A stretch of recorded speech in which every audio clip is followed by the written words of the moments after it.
Frame. Skip. Get ready. It's going to be a very, very intense journey. Begin.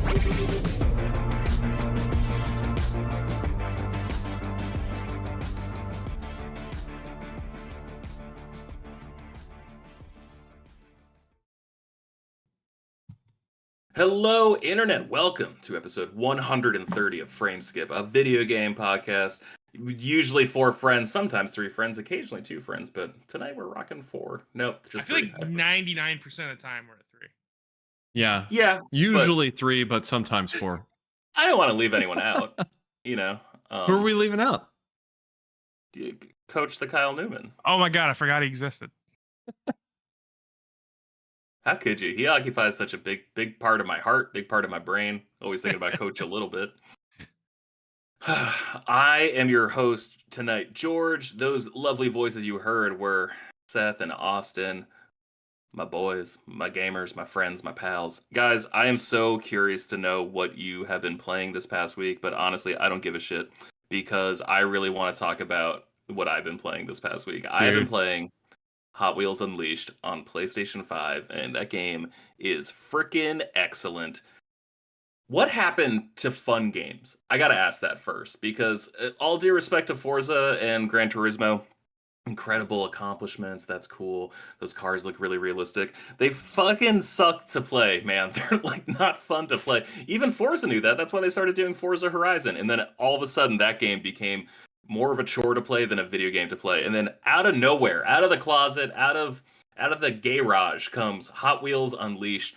That game is freaking excellent. I cannot stress this enough. That game is so much fun. There's a sequel coming out in 5 weeks that I was completely unaware of, that I am now seriously considering getting day one, because that is how much freaking fun I'm having with this game. That's freaking awesome, George. Let me tell you what happened. I feel weird saying fuck. We can swear, right? We swear now? No, you freaking can't, George. You absolutely freaking cannot. That freaking sucks. Let me freaking tell you what happened, George. It's all these artsy losers that started the narrative that video games don't have to be fun when Death Stranding and Last of Us 2 came out, and then they sold 1 trillion copies, so the companies don't make them anymore. That's not what happened, because That is what happened. No, racing games weren't fun before that happened. I gotta be honest. This feels like a throwback. I feel like I'm playing Cruis'n USA, where it is just like strictly arcade goodness. It's just like, hey, do you want to like get into a race incredibly fast and just pick up a stupid car and just do loops with your car and hit boost pads with your car and maybe hit some cool jumps, maybe miss a few jumps, maybe you go so fast you go off the track. I don't even know. So much shit happens in this game and it's incredible, and it's so much fun to play. I played like 8 hours into it this weekend.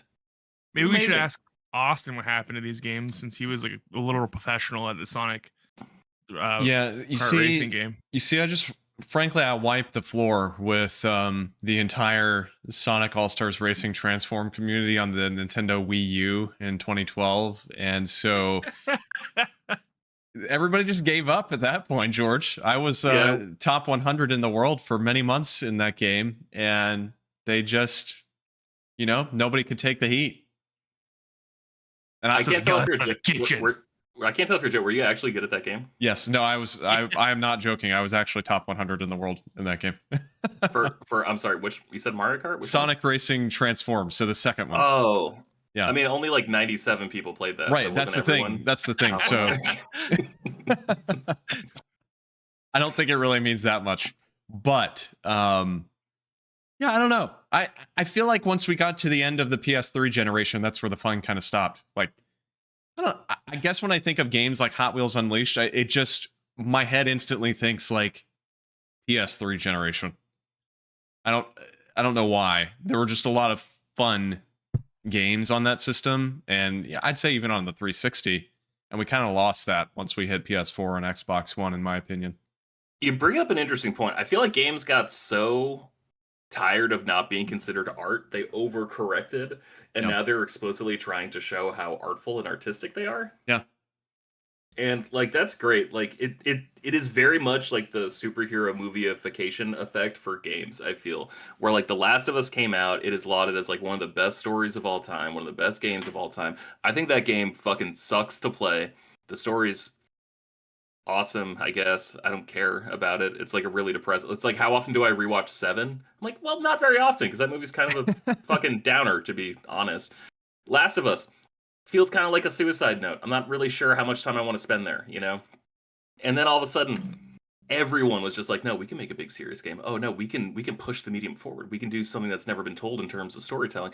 And the same thing with like, they're just chasing, like, they're not even chasing the money of The Last of Us. I understand that game makes money, but like, I don't know, Call of Duty makes money, FIFA makes, but like all these fucking games make money. But like with movies, they were just like, oh no, we need it to be big. We need it to be tied to a franchise. We need it to be multi-marketable, you know, across all these demos and everything. And like, they just took over and they like took all the air out of the movie theaters now in their absence, so they're starting to collapse. And so it's like, all right, what do movies look like in a post-Marvel world?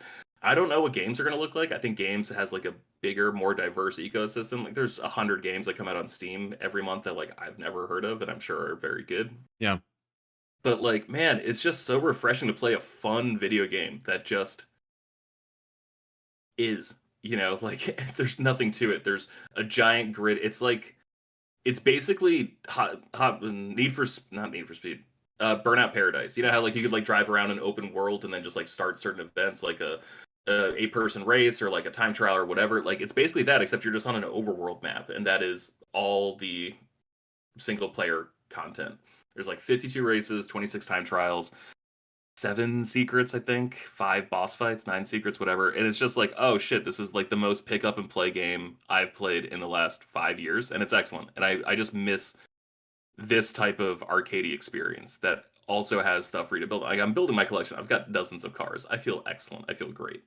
The pendulum's gonna swing the other way at some point. Why can't I hear myself anymore? Can you hear me? Yeah. Oh, that's weird. Okay, whatever.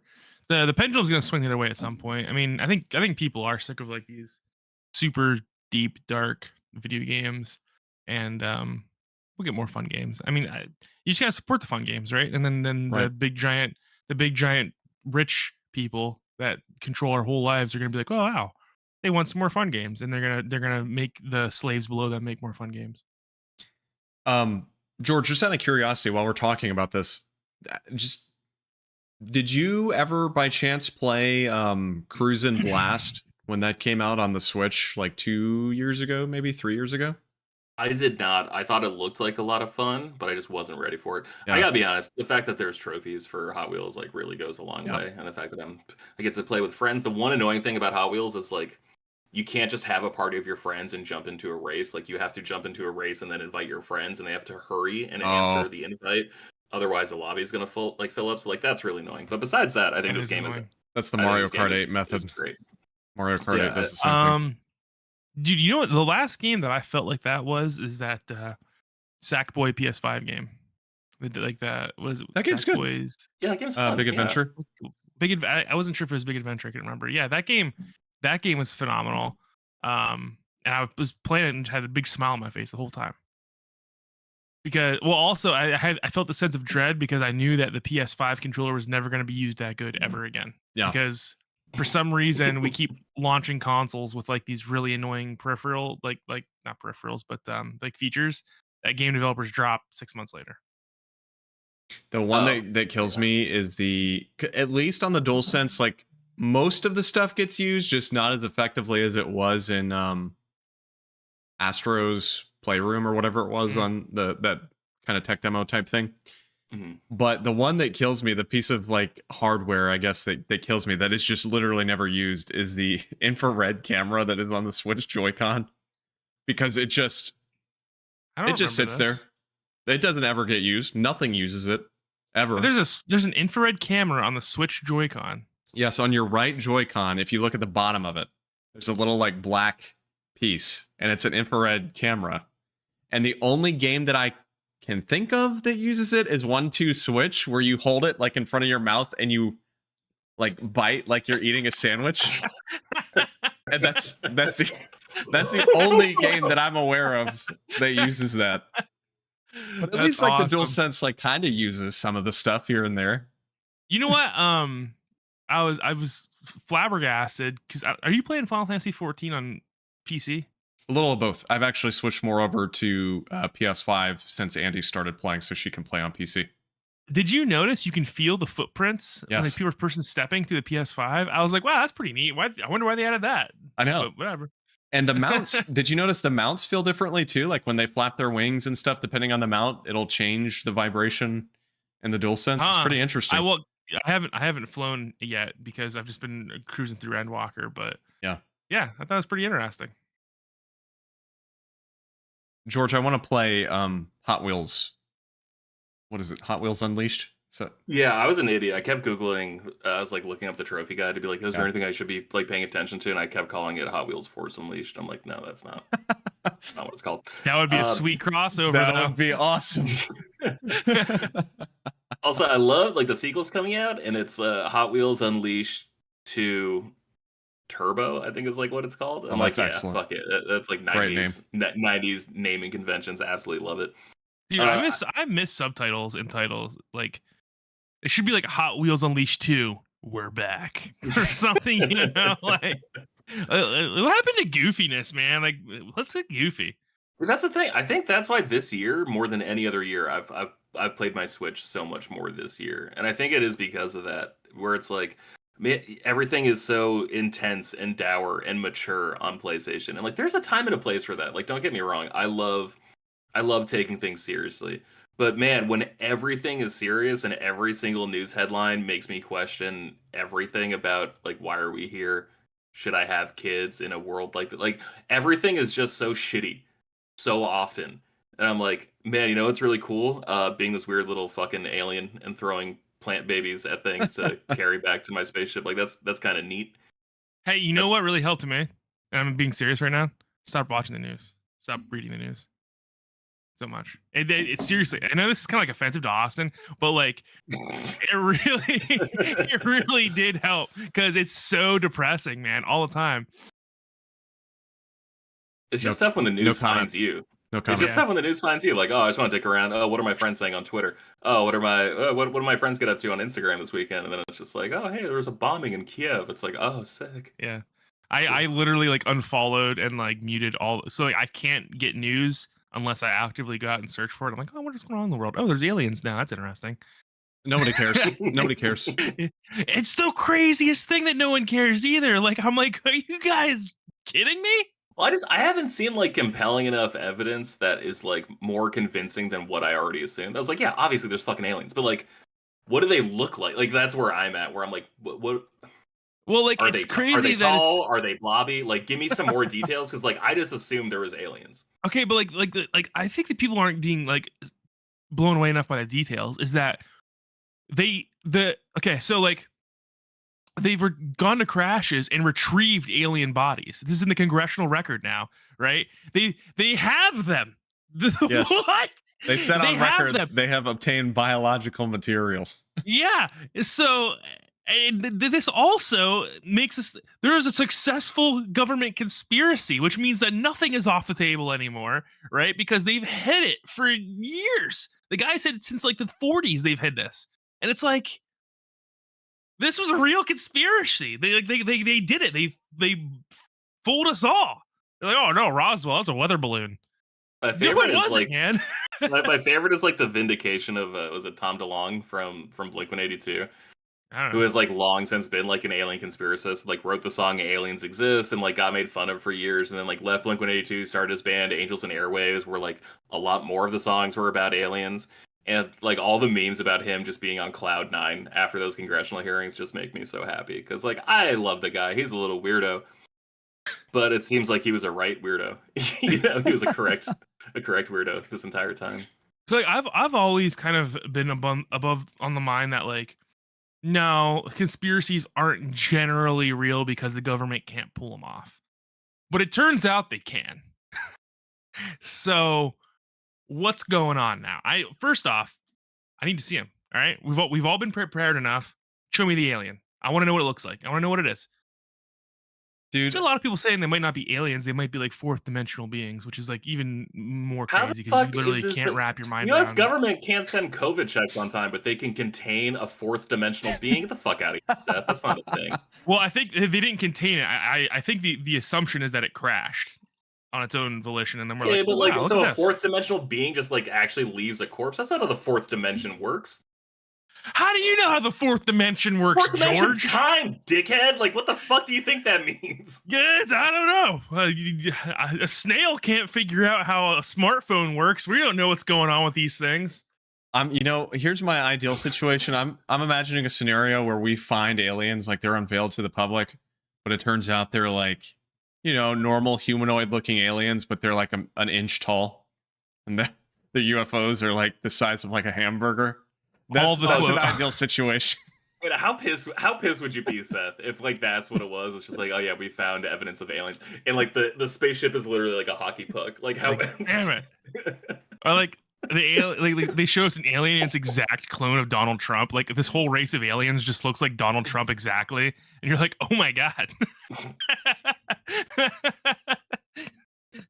That makes so much sense now. Oh Lord. What a time. That was low-key one of my favorite episodes of South Park, where they talk about how Earth is a reality show. And they're like, yeah, of course Earth's a reality show. What, you think like deer and snakes and people just live together? Like, you think that just happens? No, there's a planet full of just Chinese people. That's planet China. There's a planet just of people from Norway. There's a planet of just deer. There's a planet of just ants. We thought it'd be interesting to just take a little bit from every planet and put it together on one. You're the most famous reality show in the universe. That's awesome. Really good yeah. episode. So South Park is those guys are geniuses. Yeah. I don't know how we got to aliens from Hot Wheels Unleashed, but it's a great game. You guys should check it out. It's super, super fun. Are there aliens in that game? There's alien cars. There's Dragon Blaster cars. There's some Dino cars. Dude, imagine that. Aliens come flying down from space, and they're in freaking Hot Wheels cars that have those giant ass like mufflers on the back of them. They just come falling down through the atmosphere on one of those things. How disappointed would you be if it turns out that like, yeah, if Hot Wheels weren't an idea, like we had cars, but like the idea of making them miniature wasn't an idea until we found aliens in Hot Wheels, and they're like, these are kind of cute actually. I wonder if kids would like these. I'm onto something here. All right, talk about your fucking MMO game. I'll be quiet for the next 6 minutes. Say its name. All right, guys, what are you up to in Final Fantasy 14? A Realm Reborn? Is it still a Realm Reborn? Let's go! Is it still a Realm Reborn? Is that still like the subtitle? It's still Reborn. It's still Reborn. Okay. Well, yeah, it's still Reborn, but it's Endwalker now. Okay. Yeah, I've been doing a whole lot. I forget if I mentioned this last week, but I beat Heaven's Ward, so that is the first expansion. I moved into some of the post-patch content. I did a few quests there, and for the most part, though, I've just kind of been going around doing some side stuff. Andie renewed her subscription after she literally 100%ed Pikmin 4, which is still insane to me. She played like 40 hours of that game in 2 weeks. So she's now back on the Final Fantasy 14 train as well. So, my main since launch has always been Black Mage, but as I was playing with her through it maybe 3 or 4 years ago, I started a White Mage healer character, and it was when I left off, I think like level 46. So I've switched over some now to healer again with her, and have been messing around with some of that class. And man, the pressure of keeping people alive in a 4-person raid, let alone an 8-person raid, is so intimidating when you haven't done it for a long time, when everybody is relying on you to survive. Yeah, it's a little much at first, but I'm enjoying getting back to healer. And I hear, Seth, I don't know if you've ever played White Mage or any of the healer classes, but I hear that White Mage, once you hit Shadowbringers, gets really good. I hear that it's got some really good moves, and it really changes. They call it a red healer because it can do an insane amount of damage with its holy spell. Mm-hmm. So it's like AoE damage too. So it's funny because people used to meme about the White Mage all the time, about how you had to turn like your graphics settings for like to minimal for like your allies' AoE spells, because the White Mage's holy spell is like a giant flash of white light, and they can cast it like pretty much continuously. So like, you're sitting there trying to play the game, you're just getting bombarded by white flashes like over and over again, and they're doing like massive amounts of damage. Yeah, the White Mage is a really cool class, but honestly, man, I really reckon there's no class in Final Fantasy 14 that I think is like lame. I even tried like Ninja a while back, and Ninja's super fun because you got to put like different command prompts in the controller to do different like ninjutsu spells, and it's really cool. A very underplayed class too, but yeah, I mean, Final Fantasy 14 just nails. It's one of the best things they do is they nail the class differences. And I was telling you before, Astrologian is a class that I was playing a little bit, and it was really cool because you get to buff your party and pull different cards, and it's really neat. It's really neat. Have you messed around with what's is it Final Fantasy 9, the guy with like the gun sword thing? What is that called? The Gunblade. Yeah. Have you messed around with that class at all? Is that I don't know if that's tank or DPS. That's a tank. Gunbreaker, I think they're called. Yeah, it's fine. See, the thing is that like a lot of the tank classes, the differences aren't in how they play. The differences is in like their utility, as in like for instance, the paladin can heal themselves. Right. The Dark Knight can like spawn a clone to do extra damage. I forget what the warrior does, and then like the Gunbreaker, I forget what they do. They can summon like a shield, I think. But I played Gunbreaker a little bit, and I wasn't feeling it. So I probably got like 10 levels in. Yeah. I need to mess around with more of the classes. I mean, for now, I think I'm going to continue on with Black Mage and White Mage, and then just kind of get through, what I'm doing. Eventually, I'll probably try some other ones, but yeah, that's really what I've been up to. I did mess around, and I don't know if you've done this, Seth, but I messed around some finally with my cross hotbar since I've been playing more on PS5, which for those unaware, that is basically how the game divvies down, going from a full-on keyboard and mouse setup to a controller with far fewer buttons. And basically, it lets you swap between L2 and R2, so you'll hold L2. While you're holding L2, it'll give you certain abilities. While you're holding R2, it'll give you certain abilities. And then you've got your face buttons that let you choose those abilities for each set. But I messed around some this week. I forget what it's called, but you can add on like extra hotbars where if you like double tap L2, double tap R2, it gives you even more. So the game, and I know we've said this before and everybody says this, but it's so good on controller, the way that they designed it. A typical PC keyboard mouse type game, the way that they trimmed all that down for controller is so good. It's so playable, which is very impressive. Yeah. And it was, by the way, it was previously believed that it was impossible to do that. People were saying for years that World of Warcraft could never run on a console. And I am of the mind now that, World of Warcraft could run on a console. There's no reason it couldn't. Yeah. There's actually people that do mod World of Warcraft to use like a controller and an action camera type setup. And it looks really cool. But, I mean, Final Fantasy 14, man, so good. Just from the get-go. George, get Final Fantasy 14. What are you waiting for? I downloaded it. Like I said, I put like 10 hours into it. I just... Like I think I said last week, I just could never tell if what I was doing was important or mattered or was like the right thing to be doing. And it was just, I would go to an area and there'd be 800 other people talking to the same person I was talking to. I understand it's just like an MMO, right? Where it's just like people gathering or, turning in quests or whatever. But then I would just go out and like be in a weird forest area and punching spiders for like 40 minutes. And I'm like, all right, well, this isn't like the most fun. You wanna so much rather like race cars shaped like dinosaurs through loop-de-loops. You ought to get on with me and Austin playing it some night, and we'll guide you through. Because now Andy started, Pedro re-ups his subscription. Nice. So we got plenty of people to play with. Yeah, and I think George, Seth and I were talking in our text group last week as we were playing, and you hit on something that I want to bring up for a second. And Seth, you probably know more about it than I do, but the fact that most MMOs require you to be on the same server to play with other people. But and I don't know World of Warcraft setup, so you might want to correct me. But Final Fantasy 14 is really cool because a few years ago they changed it so that you could basically like travel to another server easily and actually permanently, from my understanding, as long as you are actively playing. Yeah. And so you can continue playing with people on other servers just like it would be if you started on that server, which is awesome. Yep. Yeah, World of Warcraft, as far as I know, they haven't changed that. So that if you start on a different server and your friend starts on a different server, you either have to pay like $20 or whatever it is, or just not play together. Um, and that's how it was in Final Fantasy 14 for a long time. Yes. And then eventually, slowly, they integrated cross realm support and then cross world support, which is the worlds with the servers. So yeah, for instance, me and Austin are on different servers, and I transferred over to his and played with him the other day for free.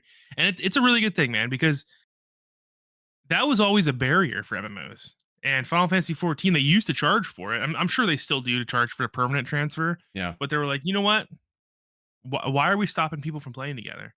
There's probably not a good answer, you know. So yeah, that was really cool of them to do. I really appreciate that because now you never have to pay that fee ever again. Right. So yeah, Final Fantasy 14, super cool. Actually, Austin, I think you and Pedro are pretty close in the same spot. He's getting to the end of Heaven's Ward. He just texted me last night being like, Nidhogg down. And I was like, yeah, boy. He's getting there. Yeah. We should play. We got to get on. Dude, I have off all week. This is my second day of vacation. Let's do it. I'm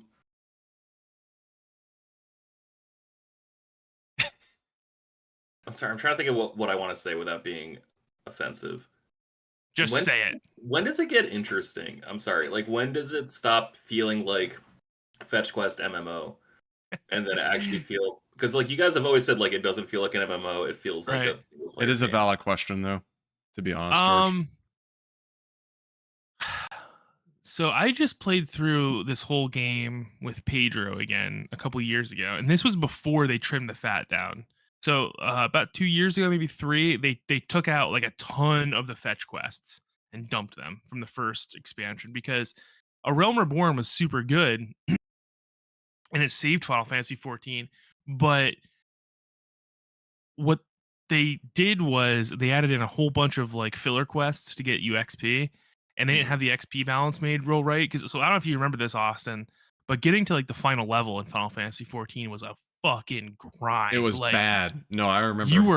You were, and there was no like high end area. So like you were pretty much stuck in Coerthus, which was like a level 35 area, trying to get to level 50, and it didn't work really well. So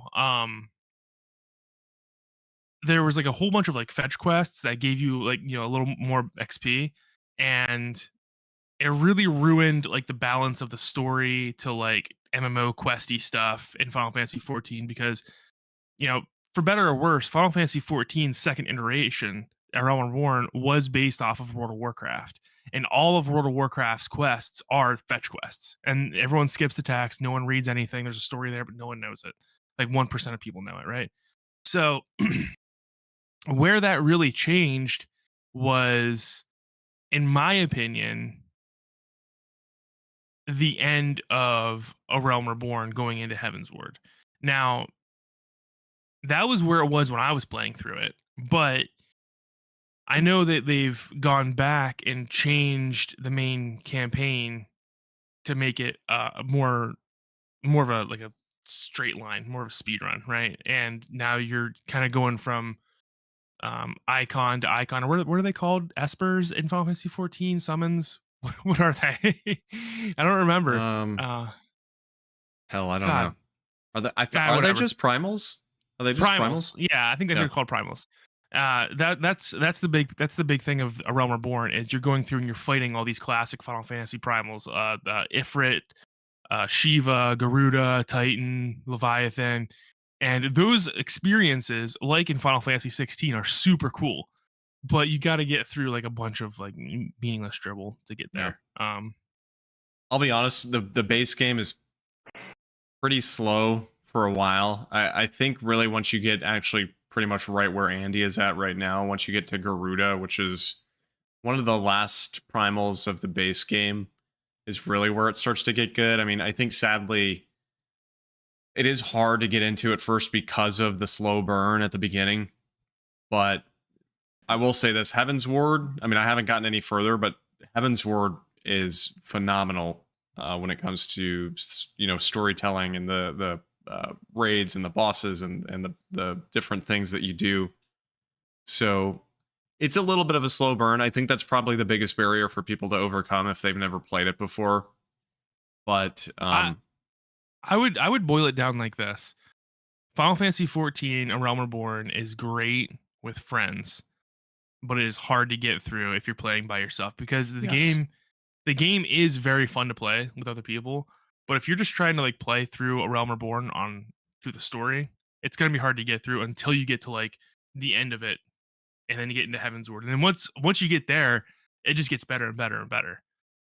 As they got their feet under them and dude, realized how to tell a story in MMO. some of the stuff I'm doing now in post-patch Heaven's Ward, so there are like patches between each expansion that set up the next expansion. Some of the stuff I'm doing now legitimately has me like super excited. I mean, the plot is really well done. Like, it's very intriguing, very interesting. So I'm excited to see where it goes. I tried to play on my own so I could catch up, so I could play with you guys. Well, see, that's not the way to do it though, because the content, I think we talked about this last week, the content doesn't expire in Final Fantasy 14. So like me and Austin will still get useful currency by doing dungeons with you. And then you'll get caught up super fast because just like any other RPG, the lower levels they go a lot faster than the higher levels. Okay. So just get in there, George. Get in there and let us party up and take down some primals. You know what I'm saying? Just, no, I literally do not know what you're saying. But when do you guys normally play? Whenever I get a second. Yeah, pretty much the same. Yeah. I try and play most days if possible because I'm trying to get caught up, and it's a long way to go. I'll be honest, I've been exhausted lately. I've been sleeping a lot. Like I fell asleep playing Final Fantasy 14 earlier today, and I woke up to my dog biting my toe.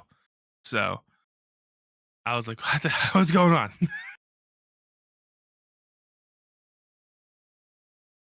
Yep. Okay. I wasn't sure if there was more. Sorry. Nope. All right. Well, I guess this kind of dovetails into like what is supposed to be our main topic of the show. I suggested that we talk about the things that really just embody summer. Because I think, Austin, I don't know if you feel this because you grew up in Georgia, right? Right. So there's not like you have a winter which is different than your summer, but it's not like drastically different. You guys aren't buried in snow, right? Not typically, but it's still to explain Georgia's climate. I do live in North Georgia, so it does still get pretty cold up here in the winter. Like we'll dip into the teens probably at our coldest days, but yeah, it's still not like up there where you guys are literally like drowning in snow. It was -30 for like 4 days in a row. Yeah. And like one day it was -50. So Right. I just like I only say that just to be like summer is really special to me, and I assume special to Seth too, growing up in PA. Yeah, absolutely. The difference with me is I actually love the winter. Oh no, I love the winter too. I really do. But there's just like the older I get, the more I'm like, oh shit, like it's not like going out and playing in the snow. It's like, oh, I need to go shovel the snow. Oh, I need to let the dogs out and this kind of stuff. So it's just different now than when I was a kid before and I would just go sledding or snowball fights or whatever. Like I love the winter. I love the isolation. I do. But like the fact that like the sun goes down at 9 is like pretty cool to me right now. Yeah, that is fair. Like it's still a little light outside right now. I don't know if I miss the summer or if I miss like just being a kid and like the carefree nature of summertime as a kid without having to go to school and whatnot. Because I mean, let's be honest, like, dude, when summer vacation hit when you were in school, it was like it was the time, man. You know, like yeah. You know, my parents trusted me enough to like stay home by myself. And I would just like chill at home, play games, hang with friends. It was awesome. Now, should I have been staying home alone at 10 years old? Probably not. I was doing all kinds of stuff that I should not have been doing. Like, I was just telling somebody recently that like we were doing like a quiz thing, and it was like, oh, what was the most trouble and like craziest thing that happened to you as a kid? And I was like, well, I used to take my mom's futon mattress outside and jump off of the top of the porch, pretending I was Jeff Hardy. And they never knew. So Dude. and like, oh my god. Good thing you didn't break your back. Yeah, or my neck, like yeah. I used to do stuff like that, or like like there was an abandoned sewer tunnel next to mom's house, and I lifted up the lid with my buddies one day, and we jumped down there and we're like exploring it, and I'm like, what a terrible idea, but I was such a dumb little teenager that like I had no idea. We used to like just ride our bikes around town all day, just doing nothing but riding our bikes. It was a ignorant bliss, but looking back on it, I'm like, God, where was my parental guidance? I just needed one person in my life to say no. Yeah. I got a really bad concussion one time because I decided to ramp my bike, and this was like a mile away from home. I decided to ramp my bike off of this stone pile, and I had too much weight for it, so the bike went up in the air, but I went down on my stomach. And I remember lifting my head up to look at my buddy, and my bike came back down the back of my head and smashed my head into the ground. Like, I had no idea what I was doing. What you're saying is it's a miracle you can still do math. Is Yeah, it's a miracle I'm alive, to be honest with you, because my parents were like, he's fine. Leave him alone. I think we're getting a little further away from the topic, but I hear you. The summer hits different. I'm with you. Yeah. And I agree with you about like, oh no, it's nice how quiet and like remote everything feels in the winter, and how beautiful it is when like there's a layer of snow on the ground. I get that. I think I had like seasonal affective disorder for the first time in my entire life last year, where I was just like slowly losing my mind because like the sun would go down at 3 o'clock, not 3 o'clock, 3:30, 3:45 ish, and man, I was just like kind of miserable last winter. And that was the first time that's ever happened. And like, I've got a PlayStation 5. I've got a whole bunch of Gundam model kits. I got a whole bunch of dogs. Like, I got a lot of good stuff in my life. I don't mean to sound like I have like a bad life, but like, man, it hit. And then like this summer, I was just like, fuck yes, the sun. I'm gonna hang out with the sun all day. And there's just some things that just make me think of summer, and some things that I think are just like the perfect thing to do in summer. And so this is before every video game ever became an open world RPG, or at least like had open world elements to it. But man, there was just like nothing more special than Spider-Man 2, which launched around the time of the movie in summer of 2004. And so I want to ask you guys if that was Seth, what? Because there is a game that's more special than Spider-Man 2. It's Ultimate Spider-Man. Okay, that also came out in the summer. Damn right. Let me just say, damn right. Fucking nerd. Spider-Man 2 came out first. Jesus. All right. But like, I always associate summer with like big open world games. I also associate summer, most importantly, I think Jaws is probably the best summer movie of all time. Doesn't that like dissuade you from going to the beach, George? Isn't that like a summer thing? Everywhere is the beach. I can't do anything about that. Doesn't that dissuade you from living on an island, George? No.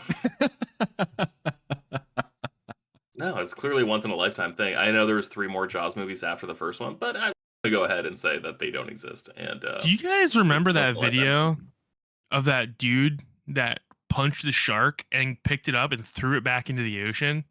Brock Lesnar. I wonder how that guy's doing these days, because one of the coolest things I've ever seen, next to the kangaroo trying to kill that guy's dog and him going out and boxing the kangaroo.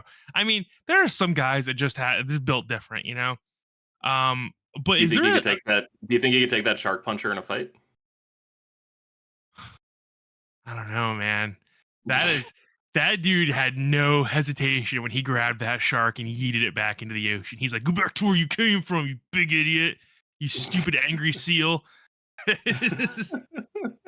mean, one of the coolest things I've ever seen in my whole life. But you talking about that, George, it for some reason I feel like I have this deep memory of playing like Fable, one of the Fable games, throughout entire summer, and like that's not it. That's not real. No, I know. I don't think Brock Lesnar. I don't think Brock Lesnar really F5'd a shark. Just so we're clear. But there was a real guy that grabbed a shark. I think it was attacking his kid or something like that. It was like going after him, and he like punched the shark and threw it back into the ocean. Coolest thing I've ever seen. But is there a game that just like feels like summer to you guys ever? The first Infamous game for me. Oh, that's a good pick. Actually, I totally agree with that. I think it's just it's like associated with summer for me because I remember beating both games over summer break when I was in high school. Well, the second one I remember like they talked about it at E3 and everyone's like, "Why are you talking about it? It just came out." They're like, "We're talking about it because it just came out." Kind of want to let people know that it just came out. I think the second one's probably like a better summer game because like the first one's really muggy and dingy. But because of that, like I can almost like feel the humidity in the first game every time I go somewhere and I'm like riding the rails, and that just always makes me think of New York City, which is just such a shithole in the summer. I hate that city so much. It's so like I feel like I'm swimming every time I go into a subway there in the summer. It's the worst. New York City in the winter is really great though. I played Infamous 1 at my mom's boyfriend's house right after they started dating. I remember sitting alone in the living room playing Infamous 1. I don't remember where my mom or the boyfriend was. I just remember being like, "Yeah, this is great. I love my life. I wonder what Dad's doing." Oh my god. But Infamous 2 was pretty dope. I mean, I loved Infamous 2. Because didn't we get Infamous 2 for free when the PSN went down? Oh god, maybe. I think you're right. I don't know. I think it was Festival of Blood. Maybe. I never played Festival of Blood, but I heard it was really good. You know, that's a good pick, by the way. Just thinking of the PSN going down that time frame. Portal 2 came out at about that same time frame, and that was like right leading into summer. And Portal 2, I remember playing that like all summer long on PS3 when that launched, getting that platinum. And I don't know. That's a summer game for me. So the PSN outage of the summer, that makes me sick in my stomach because I worked at GameStop at the time, and you would not believe the amount of people that brought in their entire PlayStation 3 collections to trade in. We once had a receipt that was as long as the store. We measured it out. Horrible time of my life. But not because the PSN was down. How much did they get for their entire collection? Like $19? 13 cents. I don't know. I don't know. Like we always joked about GameStop, like how much they ripped people off, but they really did, man. They ripped people off, and now they're burning in hell, hopefully. But SmackDown, Here Comes the Pain. Big summer game for me. I played Here Comes the Pain and SmackDown versus Raw and SmackDown versus Raw 2006 for like 3 summers consecutively. So those were huge. Those old school wrestling games were so fun. Austin, I know you weren't a wrestling fan back then, but did you ever play any of those old wrestling games? You know, I've never played any of those older games, and I've wanted to go back and play some of them because they're so, highly spoken of. But no, I've actually never played any of that era. Dude, they probably haven't aged well, but back then, man, oh my god, those games were so good. George, did you ever play the old wrestling games? Only at friends' houses, but I couldn't tell you which ones I played. I just wasn't really into wrestling as a kid. I'm super into it now. In fact, I wanted to bring up SummerSlam, which just happened this past weekend, and it was a shit ton of fun to watch. Brock Lesnar against Cody Rhodes. What a match. What a match. Fatal 3-way between Bianca Belair, Charlotte Flair, and Asuka, the Empress of Tomorrow. What a way to spend 4.5 hours on my Saturday, I gotta tell you guys. So that's another thing I'd want to say is just like the excitement and the energy of SummerSlam. So I watched so much pro wrestling as a teenager that I was able to predict how the matches were going to go while they were happening. And I was able to predict what happened next because you can kind of see the people, like you see these wrestlers over and over again. You kind of know their ring work. And you're like, oh, well, he didn't throw him as hard this time. So that means he's about to get countered. And it really ruined wrestling for me for the long time. But I keep seeing like people talking about like AEW and whatnot. I really kind of want to get back into it, but you're like Neo who like sees the code of the Matrix like when he's in the world. Yeah, I mean it stopped being fun because I was able to like realize what was going on, because eventually you see enough wrestling matches that like Like, okay, well, they all kind of follow like a same sort of formula, and this was when they were getting like super PG with the wrestling, so like there wasn't anything crazy happening, like people coming in and hitting each other with the chair shots and stuff like that. Um, but I've been wanting to go back in and watch some more of it, especially because I heard like AEW is like pretty cool these days.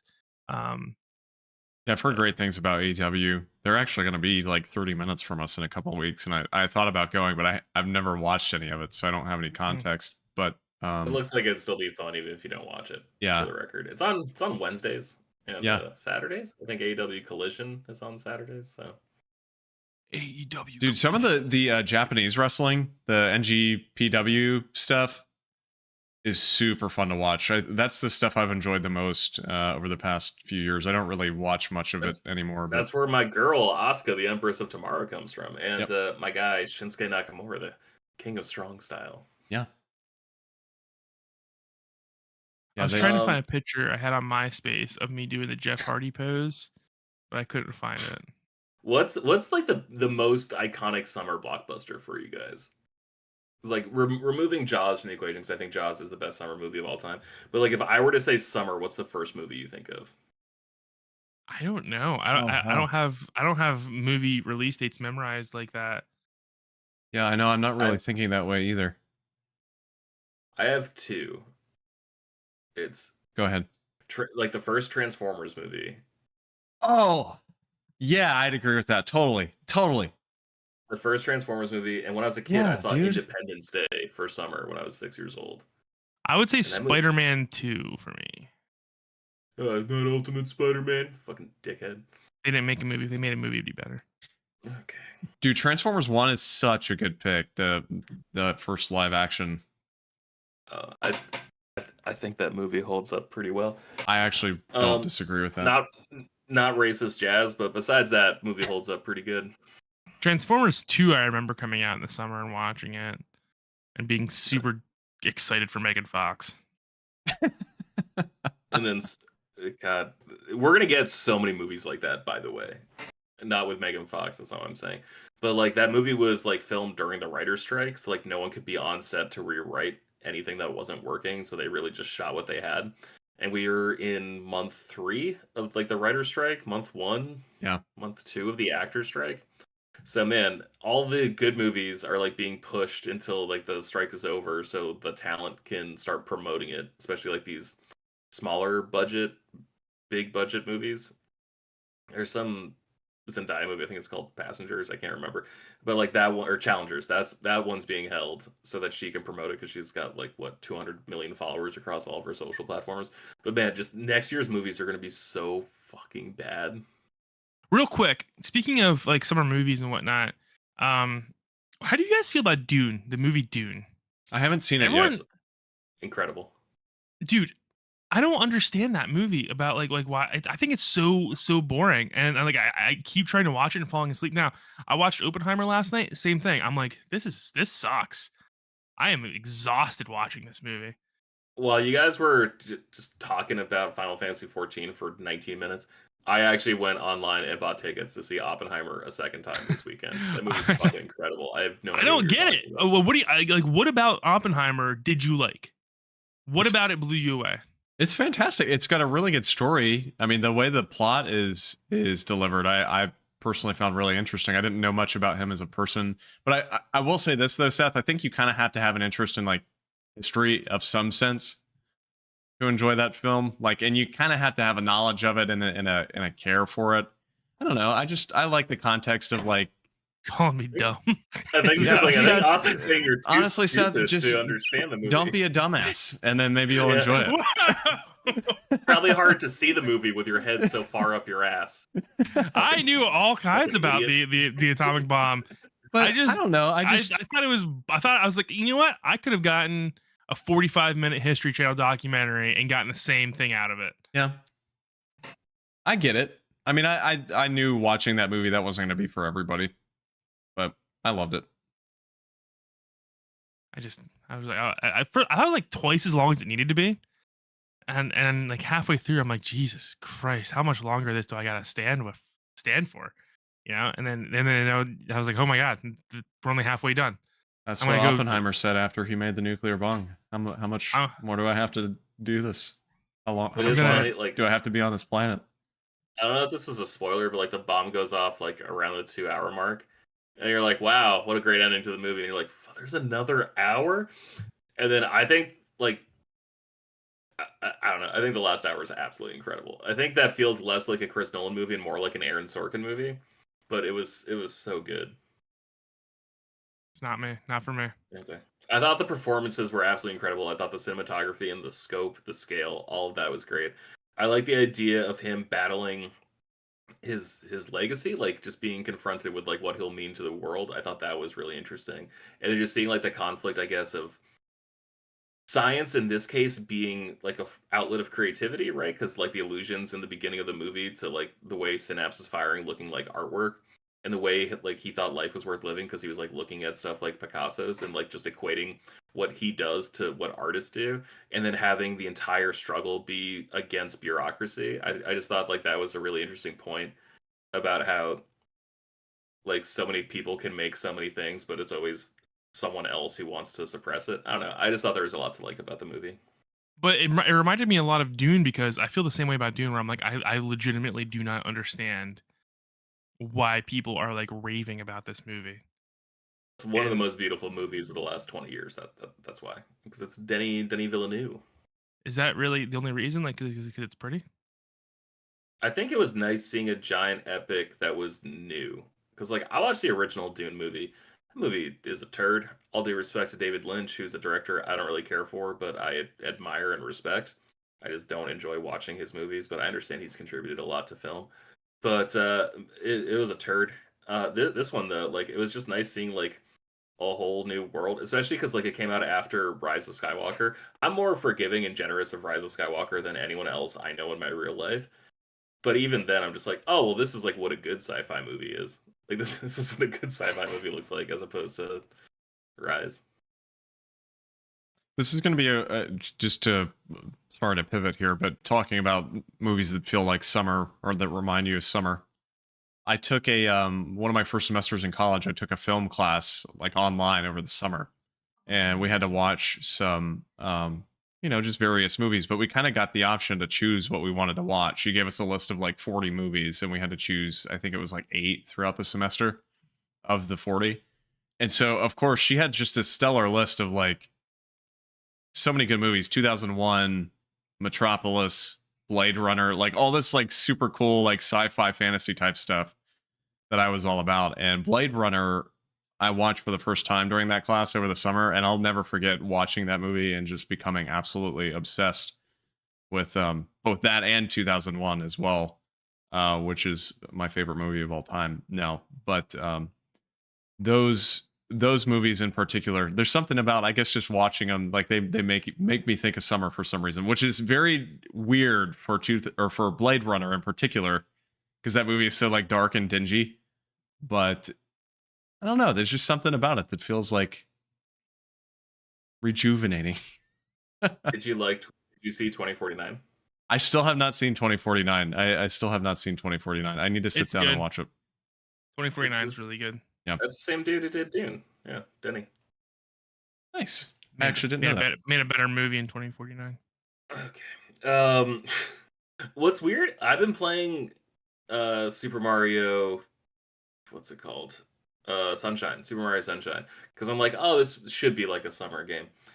And I played it a little bit when I was a kid, and then I stopped playing it, and then I like started playing it again. I'm like, why did I stop playing this? And then I got to like the 6th shine or whatever. I was like, oh right, this is why I stopped playing, because this game plays like shit. You can't do precision anything in this game. It just feels like butt playing it. I want that to be a good game. Austin, is Ape Escape, is that a summer game to you? Because I feel very similar vibes, Yeah. not in like the shitty controls, but in like the atmosphere that they're going for. Yeah, for sure. Definitely. Like I used to always play that. That was definitely a summertime game for me growing up. Like I'd sit there and play that every summer. I guess it's just because somewhat similar. Like it's a super bright and colorful game, and it just makes me think of like being out of school when I'm a kid. Before we wrap this up, because like I don't think we have to go super long tonight. It's a summer episode. We just want to talk about summer. We probably want to get back to playing our own games so we can have more things to talk about next week. Is there anything else that you guys just associate with summer? For me, it's like comics are the big thing, obviously, because I'm a huge fucking comic book nerd. But like, I don't know why. I used to always read Secret Wars, the original like 1985 one, and Crisis on Infinite Earths every summer. That was how I would mark summer. But in the past like 10 years or so, I've since stopped doing that. And the one book I reread every summer is The Death and Return of Superman. Like, I don't know what it is about those books. Might have just because I read those for the first time during summer, but something about like the 90s coloring, the way you were talking about Ape Escape and this bright lavish world. I don't know, man, something about that book just feels so perfectly summer. It also feels like a 3-act movie too, across like the death, the funeral for a friend, the return, the reign of the Superman, all that shit. It just feels perfectly set up, and it's just such a big expansive thing. Do you guys associate big things with summer? And also, we're all secretly comic book nerds here. Like, what comics do you associate with summer? I didn't really That's a start good question. reading comics hardcore until I got out of school. So I don't really associate comic books with summer. I read them a little bit as a kid, but for me, summer's more about RPGs, like JRPGs. 'Cause it was really the only time I had enough time to really dive in and beat these games that I loved as a kid, like Final Fantasy VII and Chrono Cross, and um, like I was talking earlier, like Fable. Um, I was really busy during the school year because I did sports and I did karate year round as well. So like sports would usually last like practices until like 5, and then I had karate at 6:30 to 8. So I really didn't have a whole lot of time throughout the school year to do video games. But summertime was always like a big like I would dive in and really play a lot of video games during the summer. That's why I think because Fable always came out in the fall, but I don't think I played Fable 2 until the summertime. But yeah, I always think of like RPGs when I think of summertime. Yeah, I'm kind of the same way. You guys know this at this point, but I've never been like a massive comic book reader. I mean, you guys are far more ahead of me on that note. I mean, I've read some throughout my years, and I used to do like the Marvel subscription for like Fantastic Four and Thor when I was a kid, where they'd mail it to you monthly. But comic book wise, there's nothing really that I can think of that makes me think of summer, aside from the feeling when I was older, when I was in high school. A comic book shop opened literally like a quarter mile from where we lived, so I just walk there like every Wednesday and grab a few new books. This was about the time Amazing Spider-Man from Dan Slott started, and we had Original Sin, which then promptly killed off my interest in comics for a while. So That's fair. That's fair. but Yeah. I did that one summer. I remember very clearly like going to, just taking a 5-minute walk down to the comic book store for my house like every Wednesday and picking up a few new books and reading Nova, and I forget what else I was reading that summer, but there were a lot of really, really good books around that time that I enjoyed. But I was going to say, just on a broad scale, something I haven't brought up is, and this actually ties into the beginning of the show, George, there's something about racing games to me that are just like the summer. Like those are the games of the summer. Just racing games in general. As I've gotten older, Forza Horizon, not 5 as much, but 3 and 4, I for some reason just tended to play a lot more of during the summer. It was just something that was like, okay, 3 was the Australian setting, and that, just going to Australia in the summer, racing some cars, like nothing better when it's actually summer in real life. So that game, and then the older Need for Speed games, especially on the PS3. I remember playing a ton of Need for Speed Most Wanted, the remake on PS3, the open world one, and then Burnout Paradise, which are basically clones of each other in the summertime. And both of those I just thoroughly enjoyed. I don't know what it is about racing games. I guess it's because it's like it's bright outside and it's hot, and playing a game where you're driving a car around in an open world just feels right. Yeah. Especially like the reason I associate movies so much, like, yeah, there's like big blockbusters that come out during the summer, but the reason I love going to the movies so much during the summer is like I never grew up in a house that had air conditioning. And so just like being able to go to a place and be entertained for 2 hours, an hour and a half, and like, oh, I get to eat food I don't normally get to eat. Like, oh, I can have just popcorn. That's great. Yeah. Oh, with butter, that's even better.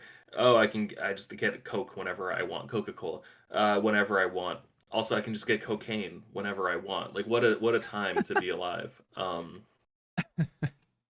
so I don't know. Like, there's so much that just like makes me happy. And I wonder if I start indulging in this stuff in the winter, if I'll get less depressed about the winter this year. It wasn't even like a long winter; it was just like a harsh winter. Yeah. Yeah. Well, this is supposed to be an El Nino winter, so it's probably gonna be pretty warm. Fingers crossed, man. Actually, I don't know. Fingers crossed. I don't, like, is the Atlantic current collapsing? I don't know. Like, what's a good thing? What's a I good know thing that the can happen? El Nino thing happens like every 4 or 5 years, so this is pretty normal. I know Yeah. you were on the West Coast for so many years, you forgot all about our ragtag East Coast weather cycles, but yeah, this is pretty normal. I mean, I was there. You guys showed up for what was it, PAX East, and like I was in Boston the year of Snowpocalypse, where like the last of that snow didn't fucking melt until July. Like Oh in my gosh. Boston, it was piled so high and packed so condensely that it didn't finally leave until July. And like I think dude, I grew up on the East Coast. I'm used to East Coast winters. There's just something about this one that just really grinded me down.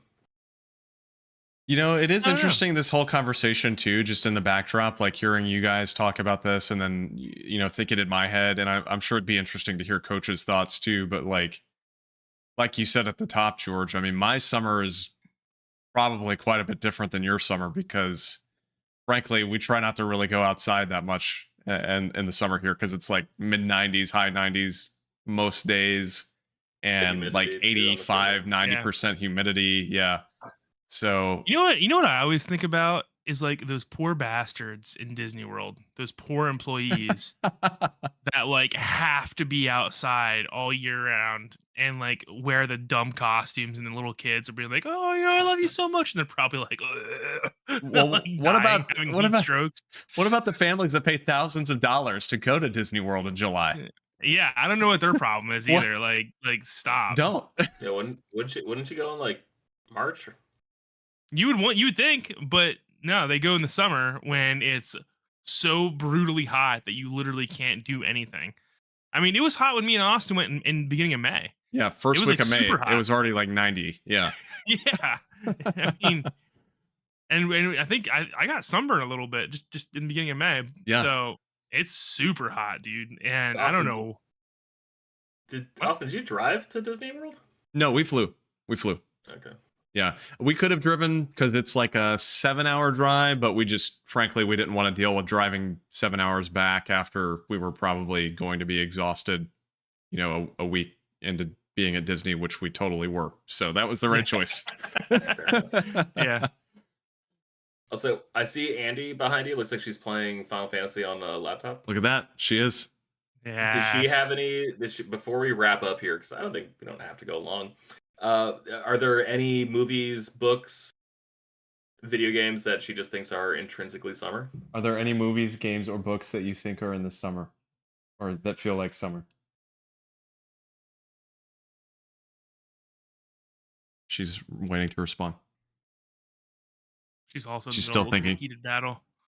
Oh, if I did it, I would be a interrupt. bunch of Totally Spies. Totally Spies. And Pingu. That's a great answer. Yeah. Did everybody that watch Totally animation- Spies? Was that a thing that like that everybody animation our style, age had a yeah. crush on all those characters when we were kids? Or was that I just don't me? even know what No. that is. I don't even Okay. know what that is. I didn't have a crush on any of the characters, but I do remember watching it. But like, man, like all those shows, like that entire era, I really associate with summer because like I Yeah. lost the summer. I like moved to Chile in late June because school started in July because that's their winter. It's like they have a shorter break. Right. So I actually like lost an entire summer vacation once because I was like moving to like be with my mom. And so like that to me was still summer because it was like pretty tropical compared to where I was in Maine. But like no man, like Yu-Gi-Oh, Digimon, Totally Spies, all those shows, like those do feel like summer shows to me because I still was in pretty hardcore summer mode Yeah. when I moved there. Oh god, that era. I miss that animation so much. Fuck, is there anything like is there any music that you guys just think of? Like I go back to I don't listen to my high school music very often, but I do every summer because I feel like that was when I really discovered it. Like that's when I'll like blast Modest Mouse as loud as possible. That's when I'll blast The Killers as loud as possible. Is always in the summer.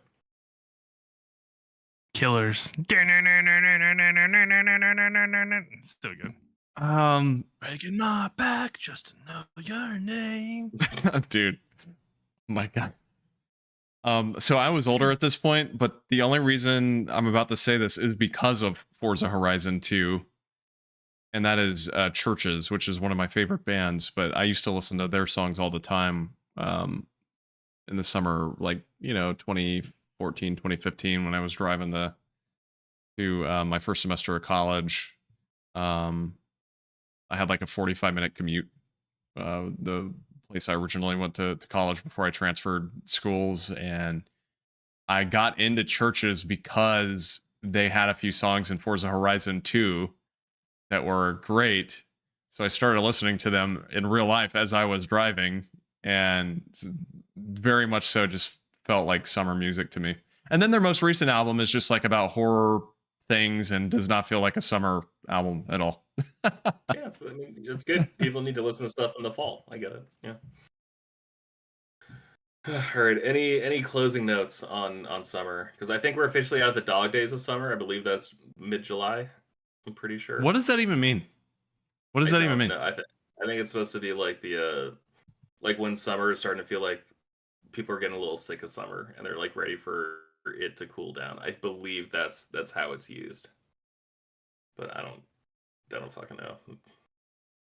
It says most sources agree that the dog days occur in mid to late summer. At the Old Farmer's Almanac, they considered the dog days to be the 40 days, beginning July 3rd and ending August 11th. 40 days of what? Why? Okay. All right. Well, as a salute, wait till August 11th. Yeah, this is the last episode before August 11th. So we're officially out of the dog days of summer. So I'm glad we talked about this now. This is perfect timing. Not the most like thought out topic, but honestly, it was nice just to bullshit with you guys and not like worry about Square Enix's bottom line or what Star Wars Outlaws means for the future of Star Wars video games. It's kind of nice to just dick around a little bit. So I appreciate you guys putting on your shoes and going for a summertime walk with me on the beach. You know where you can walk on the beach, George? Is it to our Twitter? In Final Fantasy 14, which is on PC and PS5. You can go to Limsa Laminsa. Costa del Sol. Yep. You got it. Costa del Sol. That's cool. I can literally go outside and hear buoy bells. I live pretty close to the water, so I could just walk. Can't hear chocobos quee. So Austin, before we wrap up, are you is Final Fantasy 16 just dead to you? Like, are you just not going to pick that up anytime soon? I don't know, man. I tried to play a little bit more of it, and I got to. Well, I don't want to spoil it because I don't know where you're at. I don't know if you played anymore. I think the last time when we talked about it, I know where you're at. You're like you're assembling the airship. Yeah, I'm about to start that quest. I can tell because like some chick just came back from college and I have to do stuff to set up her lab and like I assume it's not a spoiler because it doesn't mean anything. No, it doesn't mean anything at all. I'll go back to it eventually. I think it's just, speaking of summer, Final Fantasy 14 right now, I don't know, I wanted something a little more connected, and I've been playing a lot of single player games this year, and I just wanted something a little different, and so I'm liking 16. It's just, I don't know, maybe I have ADHD or something, and it just pulled me away. I have no idea. What's Final Fantasy pulled you back in. I've definitely played longer games, but something about this game feels especially long, even though like I don't know. The low points. The lows are rough. Really, yeah. It's terrible. Seth, how far would you say? Because like I think just before where Austin is. Mm-hmm. Is 2/3? You are probably halfway. Yeah, my PS5 really tells me I'm at like 62%, and I'm a little bit further than that now, George. I've done a little bit more, so I played some last week, but not a whole lot. I did all the side quests and stuff though too. So I have to. I've done every side quest I can. I mean, I would have gotten further if I didn't get Hot Wheeled. Lead the way.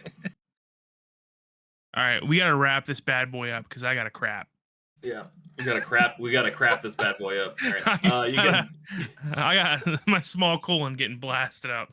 Okay. Well, you can reach the show on Twitter at frameskippod, on Instagram at frameskippod pretty much everywhere. Get in touch. Let us know what you want us to talk about. Let us know if you want to come on the show. Let us know if there's any topics you wish we consider. Let us know if we offended you. Let us know if you have any. If you want to play Final Fantasy 14 with us, let us know.